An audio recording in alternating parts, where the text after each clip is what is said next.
De fato, como destacou aqui a Jussara, talvez tenha sido o momento mais explícito de admissão de que alguma discussão de ruptura institucional estava sendo feita e de que, usando as palavras aqui do advogado do ex-ministro Paulo Sérgio Nogueira, ele teria atuado para impedir a consumação deste golpe. Agora, não que isso seja suficiente ali para, ou não que isso fosse necessário, esta admissão dele de que tentaram dar um golpe, mas eu impedi, porque, como a gente já tratou, você já ouviu muito jurista a esse respeito, neste caso, isso foi abordado inclusive pela defesa de Jair Bolsonaro, sem questionar o mérito da lei, que diz que tentar um golpe de Estado por si só já é um crime. A questão é definir quando começa esta tentativa de fato ou não, como apontou o advogado Celso Vilardi. Pedro.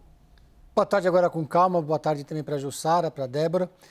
Olha, a Jussara cobre muito os militares, então deve conhecer os meandros e os bastidores da relação que eles têm entre eles, os militares. Uma relação de lealdade que foi mantida, inclusive, nesse julgamento, até o momento da defesa do Paulo Sérgio Nogueira entrar em ação. Porque eles preservam muito essa relação da caserna, essa relação que eles constroem ao longo da carreira. E esse foi o único advogado que criou uma dificuldade enorme para a defesa de Jair Bolsonaro, porque colocou o ex-presidente na fogueira.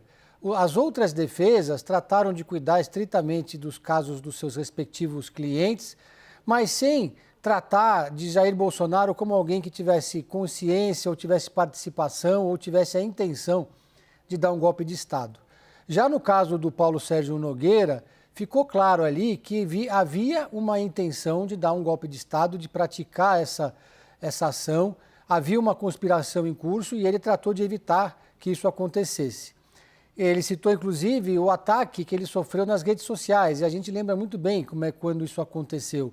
Os bolsonaristas, de fato, fizeram um levante nas redes sociais contra o Paulo Sérgio Nogueira, num determinado momento, quando havia uma escalada nesse sentimento contra as urnas eletrônicas, contra a posse do presidente Luiz Inácio Lula da Silva. Mas, ainda assim, o general, ele tratou de se preservar, de se colocar sempre mais nos bastidores. E aí, nesse momento, então, criou-se uma dificuldade extra para a defesa de Jair Bolsonaro, que vai ter que se explicar sobre de que maneira que ele tratou de evitar esse golpe de Estado.